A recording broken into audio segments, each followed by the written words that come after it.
Good morning all of you. Welcome to class. ये BEd first year students. देखिए, हम लोग पढ़ रहे थे वैदिक साहित्य। ठीक है, वेदों का जो काल था या वैदिक सभ्यता थी, वैदिक काल में या वैदिक सभ्यता में जो साहित्य लिखा गया था उसे वैदिक साहित्य कहा गया था। और इस सभ्यता का नाम वैदिक सभ्यता भी इसीलिए पड़ा था क्योंकि इस समय का जो महत्वपूर्ण साहित्य था वो वेद थे। ठीक है, वेदों की रचना होने के कारण इस काल को वैदिक काल, सभ्यता को वैदिक सभ्यता और साहित्य को वैदिक साहित्य कहा गया था। ठीक है, तो हम लोगों ने पढ़ा था वैदिक साहित्य को 3 भागों में बांटा है। ठीक है, तो पहले भाग में संहिता या वेद लिखे गए, हम लोगों ने संहिताओं पर चर्चा की थी। और जो दूसरा भाग था वो थे ब्राह्मण ग्रंथ। हम लोगों ने पढ़ा था कि संहिताओं को सरल करके जो गद्य रचना ब्राह्मणों द्वारा लिखी गई वो ब्राह्मण ग्रंथ कहलाई। प्रत्येक वेद के हमें ब्राह्मण ग्रंथ मिलते हैं, तो हम लोगों ने ऋग्वेद के और यजुर्वेद के ब्राह्मण ग्रंथों के बारे में पढ़ा था। ठीक है, अब हम आगे के जो वेद हैं उनके जो ब्राह्मण ग्रंथ हैं उनके बारे में पढ़ेंगे। तो देखिए, सामवेद की बात करते हैं तो सामवेद के 3 ब्राह्मण ग्रंथ में मिलते हैं। ठीक है, तो सामवेद के जो 3 ब्राह्मण ग्रंथ हैं ये है पंचविश, षट्विश और जैमिनी है। ये 3 ब्राह्मण ग्रंथ सामवेद के हमें मिलते हैं। ठीक है, अब हम बात करते हैं चौथे वेद अथर्ववेद की। तो अथर्ववेद का एक ही ब्राह्मण ग्रंथ मिलता है, गोपद ब्राह्मण ग्रंथ।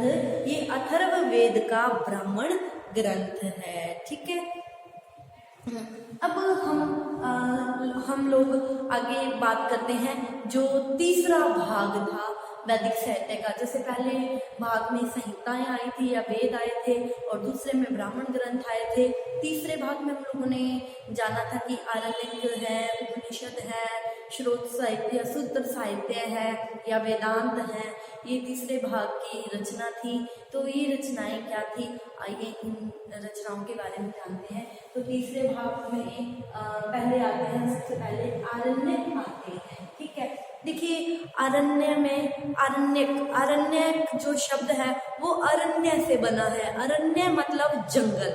ठीक है, तो जंगल में जाकर पढ़े जाने के कारण ये ग्रंथ क्या कहलाए, आरण्यक कहलाए। कहने का भाव ये है कि वनों की एकांतता में पढ़े जाने के कारण और इनका जो अध्ययन है, ये भी हम कह सकते हैं कि इनका जो अध्ययन है वो गांवों से दूर वनों में होता था, इसीलिए ये क्या कहलाए थे, ये आरण्यक कहलाए थे। ठीक है, या इसलिए इन्हें आरण्यक कहा गया था। ठीक है, तो जिस तरह देखिए, गृहस्थ आश्रम में रहते हुए जो यज्ञ के विधि विधान है, यज्ञ के विधि विधानों को करने के लिए हमें ब्राह्मण ग्रंथ हमारे लिए ब्राह्मण ग्रंथ उपयोगी थे। कहने का भाव ये है कि जो 4 आश्रम थे, भारतीय संस्कृति हम लोगों ने पढ़ी थी कि व्यक्ति के जीवन को 4 आश्रमों में बांटा हुआ था। जो दूसरा आश्रम है गृहस्थ आश्रम, उसमें यज्ञ संबंधी जो विधि विधान थे उनको करने के लिए ब्राह्मण ग्रंथ उपयोगी थे। तो उसी तरह वानप्रस्थ जो आश्रम था, 4 आश्रम माने थे ना, उसमें जो वानप्रस्थ आश्रम था, वानप्रस्थ आश्रम में यज्ञ के रहस्यों और दार्शनिक तत्वों का विवेचन करने के लिए आरण्यकों का अध्ययन किया जाता था। ठीक है, समझ आया कि आरण्यक जंगल, वानप्रस्थ जब व्यक्ति अपने इस लोक में जो कर्तव्य थे उनको पूरा करके वानप्रस्थ जंगल में भक्ति करने के लिए चला जाता था, तो जो वहां जाकर जो विधान करता था मोक्ष को पाने के लिए, है ना, उसके बारे में जो जानकारी है वो आरण्यकों से मिलती है। ठीक है, तो आरण्यक जो ग्रंथ है इनका अध्ययन आर्यों द्वारा किया जाता था। आरण्यक ग्रंथ ब्राह्मण ग्रंथ के, हम ये भी कह सकते हैं कि ब्राह्मण ग्रंथों के वे भाग हैं जिसमें चिंतन किया जाता था।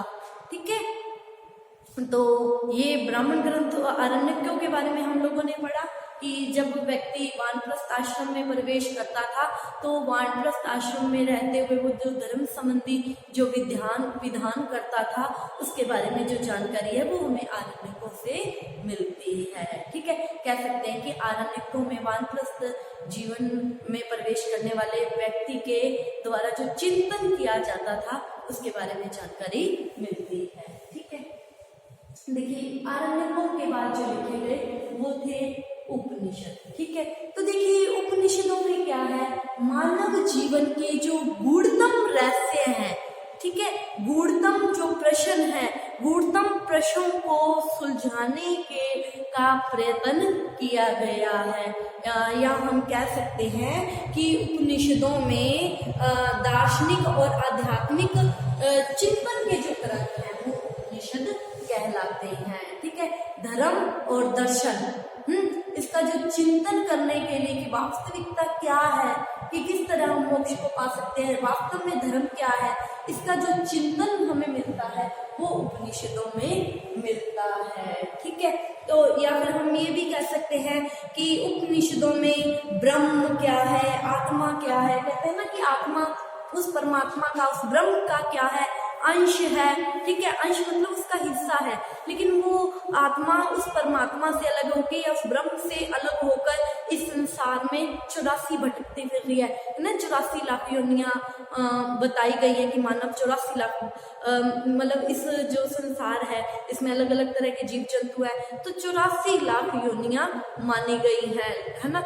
और क्या कहा गया कि उनकी जो आत्मा होती है, आत्मा अजर होती है, अमर होती है, आत्मा नहीं मरती है ना। व्यक्ति क्या है, अलग अलग शरीर लेकर आता है। ठीक है, तो लेकिन वास्तव में जो वो आत्मा है उस परमात्मा का अंश है, हिस्सा है, उससे वो क्या हो चुकी है, बिछुड़ चुकी है, अलग हो चुकी है। तो ये जो उपनिषद है, इन उपनिषदों में यही ब्रह्म, आत्मा, मोक्ष, सृष्टि आदि के विषयों के बारे में बताया गया है। ब्रह्म आप लोगों को समझ आ गया, ब्रह्म वो परमात्मा।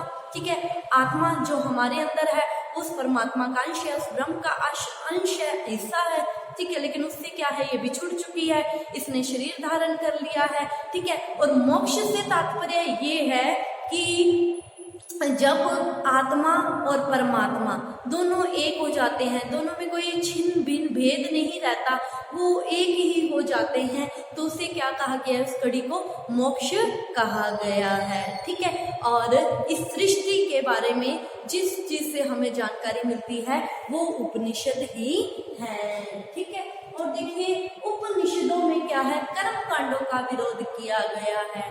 ठीक है, जैसे बलि है, यज्ञ है, इन चीजों का क्या है, विरोध किया गया है। किससे मोक्ष नहीं मिल सकता, मोक्ष किससे मिलेगा, ज्ञान, जब हमारे अंदर का जो ज्ञान है वो जाग जाएगा, हम ये जाग जाएंगे, हमारे अंदर का ज्ञान जागने से ये मतलब है कि जब हमें हमारे जो अंदर के जो तीसरा नेत्र है वो खुल जाएगा, है ना, आत्मा सीधा उस परमात्मा से संबंध स्थापित करने लगेगी, हमें इस दुनिया का ज्ञान हो जाएगा कि ये जो हमारी आत्मा है ये वास्तव में क्या है, उस परमात्मा का अंश है, उसका हिस्सा है। जब हमें इस चीज का ज्ञान हो जाएगा, हमें ये पता चल जाएगा ये संसार अपना नहीं है ना, इसको छोड़कर जाना है। और मानव जीवन का वास्तविक उद्देश्य क्या है, उस परमात्मा से मिलन करना।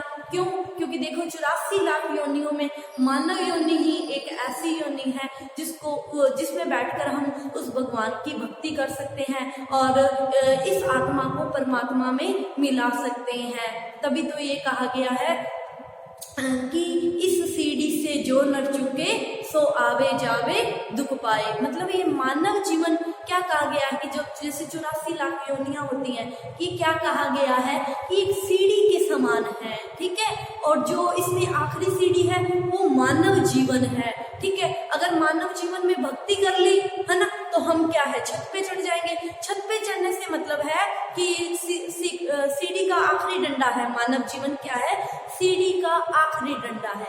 आखिरी डंडा मतलब छत पर चढ़ने के लिए। और अगर हम इस सीढ़ी में कामयाब हो जाते हैं, भगवान की भक्ति कर लेते हैं, तो हमारी आत्मा क्या है, परमात्मा में मिल जाएगी, हम अपने नियत धाम पहुंच जाएंगे। कहने का भाव ये है, सीढ़ी का आखिरी डंडा और हम छत पर पहुंच जाएंगे। ठीक है, स्टेप बाय स्टेप 84 लाख योनियों को भोगते हुए। अगर आखिरी सीढ़ी से भी हमारा पैर फिसल गया तो हम क्या पता कहाँ नीचे आकर गिरे। कहने का भाव ये है कि अगर ये जो 84 लाखवां डंडा है, ये जो मानव योनि है, अगर इसमें हमने हमारे जीवन का जो उद्देश्य है मोक्ष की प्राप्ति, आत्मा को परमात्मा में मिलाना, अगर हमने इस जन्म में ये कार्य नहीं किया तो हम वापस इस 84 के फेर में घूमेंगे। ठीक है, तो इस तरह उन्होंने ये जो मानव जीवन का ये जो गूढ़तम रहस्य है, ठीक है, इसको इन उपनिषदों में समझाया गया है। ठीक है, तो ये जो उपनिषद हैं इनकी संख्या 108 बताई गई है, लेकिन जो प्रमाणिक माने गए हैं वो 12 ही माने गए हैं। ठीक है, अब हम पढ़ेंगे सूत्र साहित्य। सी भाग है सूत्र साहित्य। देखो, वैदिक साहित्य का ये जो विशाल और जो जटिल ज्ञान था, ठीक है, और कर्मकांडों से संबंधित था ये ज्ञान, ठीक है, इसको जो नवीन रूप दिया गया, वो नवीन रूप किस रूप में सामने आया? सूत्र साहित्य के रूप में सामने आया। ठीक है, तो इसे सूत्र साहित्य भी कहा जाता है। ठीक है, तो ये जो सूत्र साहित्य है इसको 3 भागों में बांटा गया है, स्रोत सूत्र, ग्राह्य सूत्र और धर्म सूत्र। ठीक है, तो ये जो स्रोत सूत्र है इसमें यज्ञ संबंधी विधानों का हमें, कर्मकांडों का हमें, अनुष्ठानों का वर्णन मिलता है। ठीक है, और ये जो ग्राह्य सूत्र है इससे हमें गृहस्थ जीवन के जो दैनिक के जो यज्ञ थे, रोजमर्रा के जो यज्ञ थे, उसके बारे में जानकारी मिलती है, संस्कारों के बारे में भी पता चलता है। ठीक है, और जो धर्म सूत्र है, इस धर्म सूत्र से हमें वर्ण व्यवस्था, आश्रम व्यवस्था, परिवार, जीवन, विवाह, इनके बारे में जानकारी मिलती है। ठीक है, ये हम लोगों ने सूत्र साहित्य के बारे में पढ़ा। अगला है वेदांत। वैदिक साहित्य का अंतिम भाग होने के कारण इन्हें वेदांत भी कहा जाता है। ठीक है, तो देखिए ये वेदांत क्या थे। देखो, ये जो वेद हैं इनका सही ज्ञान प्राप्त करने के लिए या वेदों के अर्थ को समझने के लिए वेदांतों की रचना की गई थी। और ये वेदांत कितने हैं संख्या में? 6 हैं। कितने हैं? 6 हैं। शिक्षा, निरुक्त, व्याकरण, छंद, ज्योतिष और कल्प, ये 6 वेदांत माने गए हैं। ठीक है, तो ये जो शिक्षा है इसका जो संबंध है वो वैदिक मंत्रों के शुद्ध उच्चारण से है। ठीक है, और जो दूसरा है वेदांत निरुक्त। निरुक्त क्या है? इसमें शब्दों की उत्पत्ति और उसका निर्माण कैसे हुआ है उसके बारे में हमें जानकारी दी गई है। तो जो तीसरा है व्याकरण, हाँ, इस व्याकरण में वर्तमान में जो संस्कृत ग्रंथ है इनकी जो लिखने की जो तरीका है, किस तरह शब्दों मात्राओं को जोड़ा गया है उसके बारे में जानकारी हमें व्याकरण से मिलती है। और ये जो छंद है ये पद रचना से संबंधित शास्त्र है। और जो ज्योतिष है इसमें यज्ञ के लिए जो दिन और जो समय निश्चित किए जाते थे उसके नियम बनाए गए हैं। और जो कल्प है, कल्प इसमें यज्ञ के विधि विधानों का हमें वर्णन मिलता है। ठीक है, तो इस तरह ये हम लोगों ने वैदिक साहित्य के बारे में पढ़ा। ठीक है, और आज का हमारा टॉपिक यहीं खत्म होता है। अब नई क्लास में कल नए टॉपिक के साथ मिलते हैं। Thank you all of you.